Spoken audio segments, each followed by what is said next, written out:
चलिए आगे बढ़ेंगे। अजमेर से बड़ी खबर, जहां पर 7,000 रुपए की रिश्वत लेते हुए एक एएसआई को ट्रैप किया गया है। एसीबी ने यह बड़ी कार्रवाई की। नाका मदार पुलिस चौकी में तैनात एएसआई विजेंद्र सिंह मीणा ट्रैप हुआ है। मुकदमे में परिवादी को राहत देने की एवज में इसने रिश्वत की मांग की थी।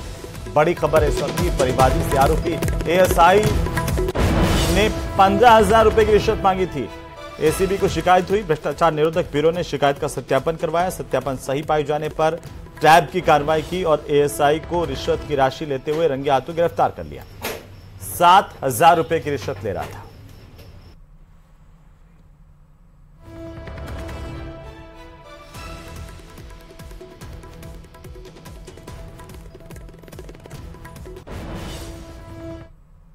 तो चलिए आगे बढ़ेंगे। बीकानेर के लूणकरणसर इलाके से बड़ी खबर मिल रही है, जहां पर 2 ट्रकों में आपस में जोरदार भिड़ंत के बाद आग लग गई और ड्राइवर खलासी के ट्रक में जलने की सूचना न्यूज रूम तक आ रही है। बड़ी खबर है इस वक्त की, लूणकरणसर के इलाके में जामसर पुलिस मौके पर पहुंची। लूणकरणसर पुलिस को भी जैसे ही पता चला, लूणकरणसर पुलिस भी मौके पर पहुंची। जगदेववाला के पास की घटना बताई जा रही है। 2 ट्रकों में पहले जोरदार भिड़ंत हुई है, इसके बाद इनमें आग लग गई और यह माना जा रहा है कि खलासी और ट्रक के ड्राइवर इस आग में जिंदा जल गए।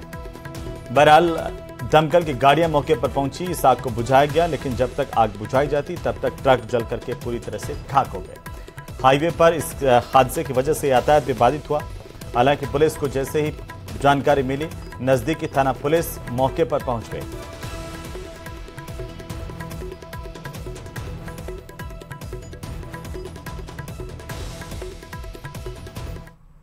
और अब बड़ी जानकारी गहलोत सरकार के विजन 2030 डॉक्यूमेंट को लेकर के। आपको बता दें कि राज्य स्तरीय आयोजन में कल ये दस्तावेज जारी होंगे। विजन डॉक्यूमेंट जारी किए जाएंगे 2030 को लेकर के। सीएम अशोक गहलोत विजन 2030 का दस्तावेज जनता के बीच में रखेंगे। कॉमर्स कॉलेज ग्राउंड में 2:30 बजे बड़ा आयोजन कांग्रेस पार्टी की तरफ से किया जा रहा है। 2.5 करोड़ प्रदेशवासियों ने इस पूरे कवायद में विजन 2030 को लेकर के अपने सुझाव दिए हैं। विभिन्न इलाकों से लगभग 5,000 हितधारक इस दौरान हिस्सा लेंगे। प्रत्यक्ष और अप्रत्यक्ष तौर पर प्रत्येक जिले से 500 हितधारक जुड़ेंगे। वीडियो कॉन्फ्रेंसिंग के जरिए मुख्यमंत्री अशोक गहलोत यहां पर सबके बीच में विजन 2030 डॉक्यूमेंट रखेंगे। 2030 तक प्रगति की रफ्तार 10 गुना बढ़ाना सरकार का लक्ष्य है। मुख्यमंत्री अशोक गहलोत का लक्ष्य है, वे चाहते हैं कि 2030 का राजस्थान सुपर राजस्थान। तो वहीं राजस्थान में चुनाव है और ऐसे में नेता एक दूसरे पर आरोप प्रत्यारोप का खेल खेल रहे हैं और इसी कड़ी में कार्यकर्ताओं से फीडबैक लेने के लिए दौसा पहुंचे कांग्रेस के पर्यवेक्षक मधुसूदन मिस्त्री ने बीजेपी पर आरोप लगाए। मधुसूदन मिस्त्री ने कहा कि बीजेपी चुनाव आते ही हिंदू मुस्लिम प्रोपेगेंडा चलाना शुरू कर देती है। उन्होंने राज्य में कांग्रेस की सरकार रिपीट होने का दावा किया। कहा कि कांग्रेस जहां विकास के मुद्दे पर चुनाव लड़ती है, तो वहीं बीजेपी का काम हिंदू मुसलमान और भारत पाकिस्तान करना है। दरअसल मधुसूदन मिस्त्री कांग्रेस प्रत्याशियों के चयन को लेकर के फीडबैक लेने सर्किट हाउस पहुंचे थे और इस दौरान मंत्री प्रसाद लाल मीणा, ममता भूपेश, मुरारी लाल मीणा समेत अनेक कांग्रेस के नेता कार्यकर्ता मौजूद रहे।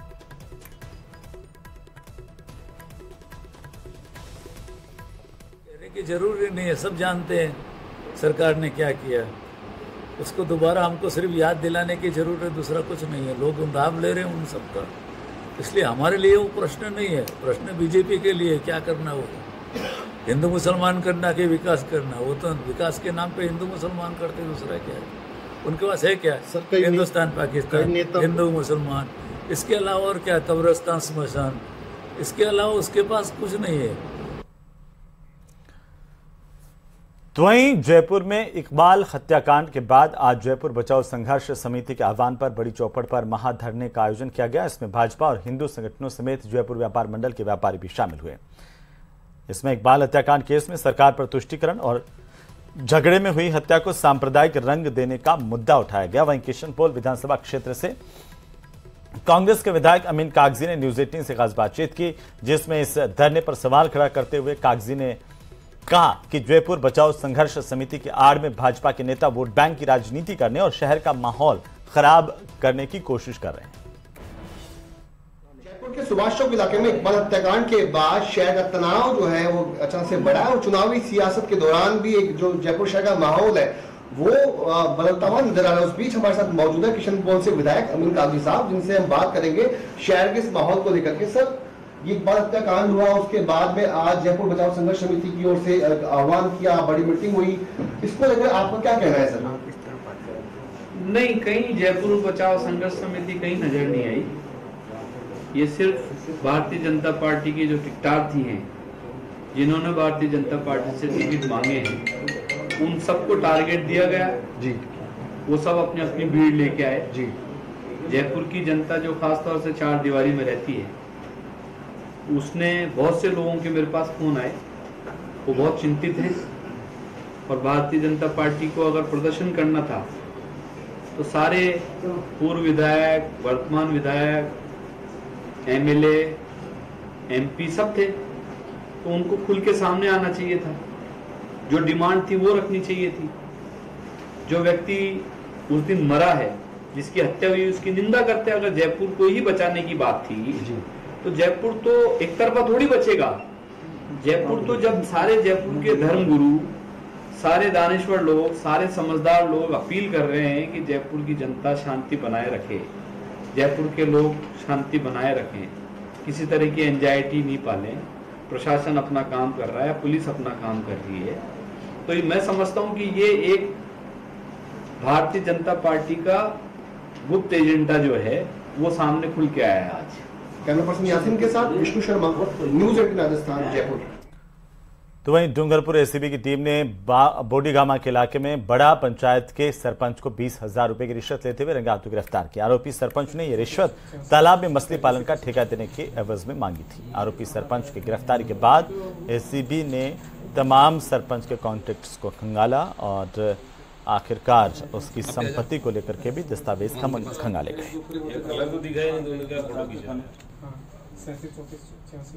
डूंगरपुर जिले के बोडीगामा बड़ा के सरपंच रमनलाल मीणा द्वारा परिवादी से उसके ग्राम पंचायत के अधीन आने वाले तालाबों में मत्स्य पालन के ठेका देने के लिए 40,000 रुपये की रिश्वत की राशि की मांग की जा रही थी। उसमें से मांग सत्यापन के दौरान इसके द्वारा 20,000 रुपये सरपंच द्वारा प्राप्त कर लिए गए तथा आज साबला बस स्टैंड पर 20,000 रुपये की रिश्वत राशि लेते हुए सरपंच को रंगे हाथों डिटेन किया है। इसमें भी जांच जारी है और अनुसंधान किया जाएगा। तो वहीं भरतपुर में भीषण हादसा हुआ है। चिकसाना थाना इलाके में जयपुर आगरा नेशनल हाईवे पर एक बस एक सड़क पर खड़े ट्रेलर से टकरा गई। हादसा इतना भीषण था कि बस के आगे के हिस्से के परखच्चे उड़ गए। इस हादसे में बस चालक समेत 3 लोगों की मौत हुई है, वहीं 25 लोग गंभीर रूप से घायल हुए हैं।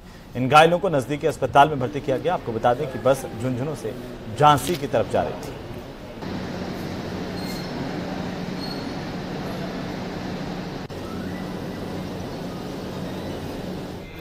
कोच बस है, वर्षों गांव के पास में अपने भरतपुर से आगरा जो हाईवे है NH-21, उस पर ट्रेलर खड़ा था जो खराब हो गया था हाईवे पर, उससे जाकर टकरा गई, जो इसमें काफ़ी लोग हताहत हुए हैं। सूचना पर पुलिस और एम्बुलेंस मौके पर पहुंची तो पुलिस ने घायलों को बस से निकलवाया और उसमें मौके पर ही चालक और परिचालक की मौत हो गई बस की भी, और एक सवारी है वो दौरान इलाज मौत हो गई। इस तरह 24 घायल और 3 मृतक हैं। उधर कोटा ग्रामीण के बंबोरी गांव में बाहर खड़े एक ट्रैक्टर को रास्ते से हटाने की बात को लेकर एक व्यक्ति की पीट कर हत्या कर दी गई। इन बदमाशों ने अपने साथियों के साथ मिलकर किसान पर डंडे और गंडासे से वार किया। हाथ और सिर में गंभीर चोटें लगने से किसान की इलाज के दौरान MBS हॉस्पिटल में मौत हो गई। मृतक ने ट्रैक्टर को रास्ते से हटाने की बात कही थी। इसी बात को लेकर के रघुराज और उनके साथियों ने रामविलास पर गंडासे से हमला किया। फिलहाल पुलिस पूरे मामले को लेकर जांच कर रही है।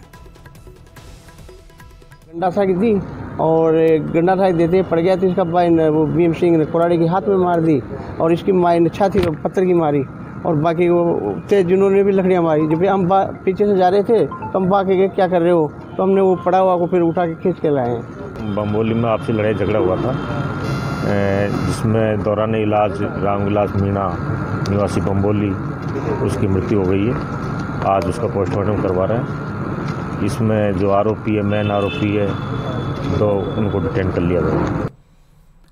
तो राजस्थान में पर्यटन को बढ़ावा देने के मकसद से पर्यटन विभाग सभी जिलों में पर्यटन स्थलों को चिन्हित करके उनके संरक्षण और विकास की कवायद में लगा हुआ है, जिसके लिए सभी जिलों से 2-2 पर्यटन स्थलों का चयन किया जा रहा है। इस काम में पर्यटन विभाग दूसरे सरकारी महकमों जैसे वन विभाग, पुरातत्व विभाग, सार्वजनिक निर्माण विभाग, नगर निगम, नगर पालिका, नगर परिषद समेत कई विभागों के साथ समन्वय बना करके काम कर रहा है। पर्यटन विभाग की प्रमुख शासन सचिव गायत्री राठौड़ की माने तो इस काम को बजट घोषणा 2022-23 की अनुपालना के तहत किया जा रहा है।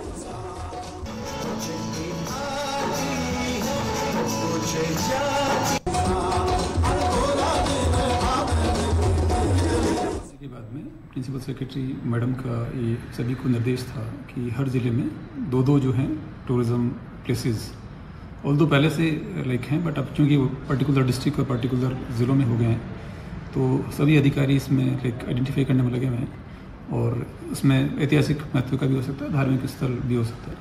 तो ये कि ज़िले में हर ज़िले में दो पर्यटन स्थल को चिन्हित करना, देन फिर उनका उसी हिसाब से विकास करना। विकास कार्यों में सर क्या कुछ चिन्हित कौन से ऐसे किए गए हैं कि सर अभी तक कुछ किए नहीं? अभी तो मैंने कहा आपसे ना कि ये प्रक्रिया में है और उसमें थोड़ा सा टाइम भी लगेगा, क्योंकि अभी सभी अफसर्स बिजी भी हैं और मिशन 2030 में लगे हुए थे। उत्तर प्रदेश में निर्वाचन विभाग की ओर से राज्य के सभी 200 विधानसभा निर्वाचन क्षेत्रों की फोटो युक्त मतदाता सूचियों का अंतिम प्रकाशन कर दिया गया है। इस सूचियों के मुताबिक प्रदेश में अब मतदाताओं की कुल संख्या 5,26,80,000 को पार कर गई है। मुख्य निर्वाचन अधिकारी प्रवीण गुप्ता ने बताया कि प्रदेश में मतदाता सूचियों के इस विशेष संक्षिप्त पुनरीक्षण कार्यक्रम के दौरान 6,96,424 मतदाताओं की वृद्धि हुई। अंतिम प्रकाशन तिथि तक राज्य में कुल 5,26,80,545 मतदाता पंजीकृत हैं, जिनमें से 2,73,58,627 पुरुष और 2,51,69,422 महिलाएं सम्मिलित हैं। कुल मिलाकर हमने 6,96,000 नेट मतदाता जोड़े हैं। मतदाताओं की कुल संख्या जो आज की तारीख में है 5,26,80,545 5.26 करोड़ 80,545 पंजीकृत मतदाता हो गए, जिसमें से पुरुष 2,73,73,58,627 2,73,58,627 पुरुष। महिलाओं की संख्या 2,51,69,079,4।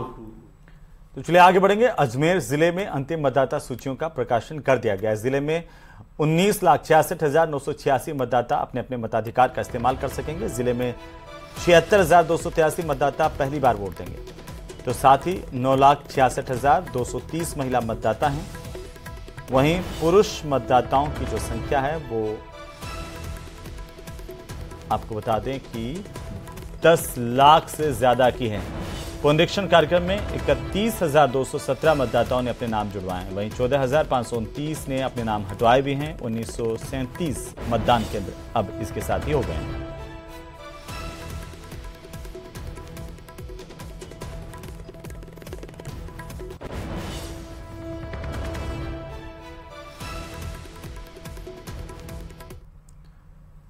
उधर अजमेर शहर के अलग अलग थाना इलाकों में लगातार चोरी की वारदातों को अंजाम देकर चोर फरार हो रहे हैं। शहर के आदर्श नगर थाना इलाके में स्थित गड्डी मालियान सुभाष नगर में अज्ञात बदमाशों ने घर में रखी ज्वेलरी, विदेशी करेंसी के साथ ही एलईडी और अन्य कीमती सामान चुरा लिया और फरार हो गए।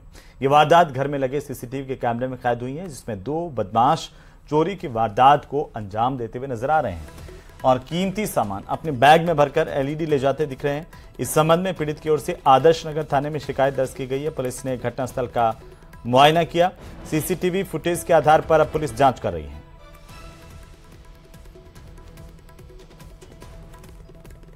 दो बजे तक तो हमारे पड़ोसी बता रहे थे कि 2 बजे तक तो जग रहे थे वो लोग, फिर 2 बजे बाद में ही आए और सामने का जो फ्रंट कैमरा लगा हुआ है उसमें आए। 1-2 बंदे हैं, तो गार्डन में से पहले आने की कोशिश करी थी, फिर बाद में वो गार्डन में इधर दोनों गेट बंद थे तो वो इधर से तो एंटर हो नहीं सका।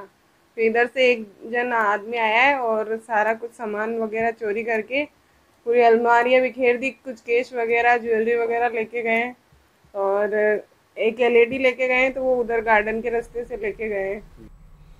तो वहीं अलवर में कांग्रेस के राष्ट्रीय महासचिव मध्य प्रदेश चुनाव स्क्रीनिंग समिति के अध्यक्ष जितेंद्र सिंह बुधवार को अलवर पहुंचे, जहां पर उनके ओर से स्टेडियम में आयोजित दिव्यांगों को स्कूटी वितरण की गई। इस दौरान मीडिया से बातचीत करते हुए उन्होंने कहा कि मध्य प्रदेश और राजस्थान में प्रत्येक विधानसभा सीट पर 11 सर्वे करवाए गए। जो उन सर्वे में प्रत्याशी जीतेगा उनको टिकट दिया जाएगा। उन्होंने कहा कि मध्य प्रदेश और नॉर्थ ईस्ट समेत कई राज्यों में कांग्रेस एक तरफा जीत रही है। जितेंद्र सिंह ने कहा कि जनता को अब प्रधानमंत्री मोदी की किसी भी बात का विश्वास नहीं रहा। वो राजस्थान में पहले 2 बार ERCP योजना को लेकर बोल चुके हैं, लेकिन उसके बाद भी प्रदेश की जनता प्यासी है। ERCP योजना को केंद्र सरकार की ओर से उन्होंने कहा कि आज तक लागू नहीं किया गया। सर्वप्रथम आदरणीय भंवर साहब, मैं आपसे कहना चाहूंगा कि आप ही के हाथों पिछली बार स्कूटी जानती है। जयराम जाटव जी हमारे 2 बार विधायक रहे हैं। सब लोगों ने उनका चाल चरित्र और चेहरा और उनका काम करने का तरीका सब देखा है। जो स्थितियां आज बन रही हैं प्रदेश के अंदर, देश के अंदर, और यहाँ पे लोग विकास की ओर देख रहे हैं, इन सब लोगों को जनता जान चुकी है। जिस प्रकार की भाषा बोलते हैं, जिस प्रकार का इनका व्यवहार रहता है, वो टाइम आने पर जनता।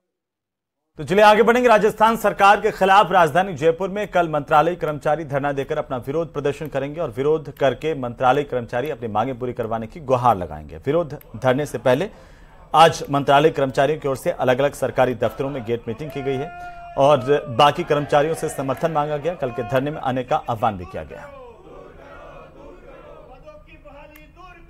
राजस्थान सरकार से पिछले कई दिनों से मंत्रालय कर्मचारी संघर्ष करते हैं और राजस्थान में 2 बार प्रदेश का दौरा करने के बाद में यहाँ 11/11/2022 को एक विशाल धरना दिया था और उसके बाद में मुख्यमंत्री से वार्ता भी हुई। मुख्यमंत्री के प्रतिनिधि धर्मेंद्र जी राठौड़ यहाँ के हमें कहा कि हमारी मांगे जो द्वितीय पदोन्नति 4200 और इनिशियल ग्रेड 25,500 और दूसरा जो भी पदोन्नतियों के पद वापस देना और पदनाम का जितने भी हमारी मांगे थी, वेतन विसंगति थी, उनको लेके आश्वस्त किया था। उसके बावजूद भी आचार संहिता लगने वाली है और राजस्थान के कर्मचारियों की जो मांगे थी वो जैसी की तैसी, इस बात को लेके कर्मचारियों में बहुत बड़ा रोष है।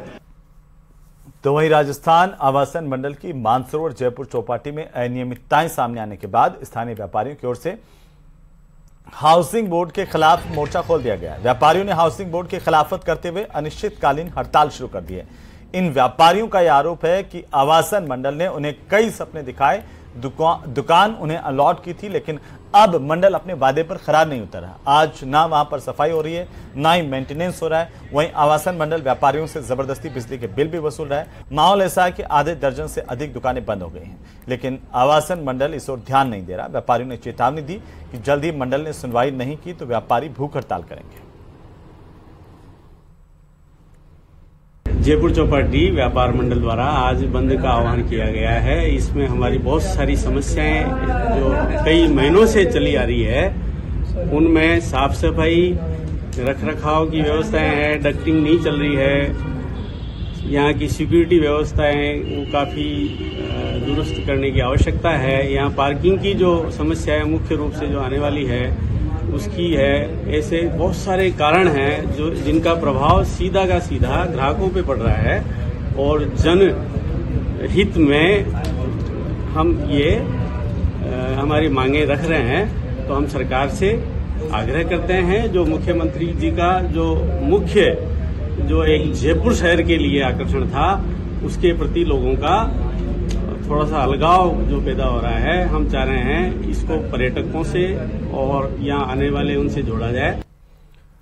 तो वहीं सीतापुर स्थित महात्मा गांधी मेडिकल यूनिवर्सिटी में मंगलवार को प्रोफेसर केडी गुप्ता स्मृति व्याख्यानमाला का आयोजन किया गया। इस दौरान मुख्य वक्ता इंपीरियल कॉलेज लंदन में प्रिवेंटिव कार्डियोवैस्कुलर मेडिसिन के प्रोफेसर नील पॉल्टर ने रक्तचाप से जुड़ी हुई भ्रांतियों पर और शोध पर विस्तार से जानकारी दी। उन्होंने कहा कि एक व्यक्ति तक उसके रक्तचाप की जानकारी पहुंचाना, उसके ब्लड प्रेशर की जांच करना मानव सेवा है। उन्होंने हाई ब्लड प्रेशर को साइलेंट किलर बताया। दुनिया में हर साल करीब 1 करोड़ लोगों की मौत का कारण यही ब्लड प्रेशर होता है, यानी कि हर दिन करीब 30,000 लोगों की जान जाने के पीछे बड़ा कारण हाई ब्लड प्रेशर ही होता है। इसके सामान्य नहीं रहने पर डायबिटीज, कार्डियोवैस्कुलर, किडनी की खराबी जैसे दूसरे बड़े रोग हो जाते हैं। उन्होंने कहा कि ब्लड प्रेशर की समय समय पर जांच करते रहना चाहिए। इसकी दवा भी बीमारी का कारण पहचान करके अनियंत्रित मात्रा में नहीं देनी चाहिए, बल्कि बीमारी का कारण पहचान करके दवाओं को नियंत्रित मात्रा में दी जानी चाहिए।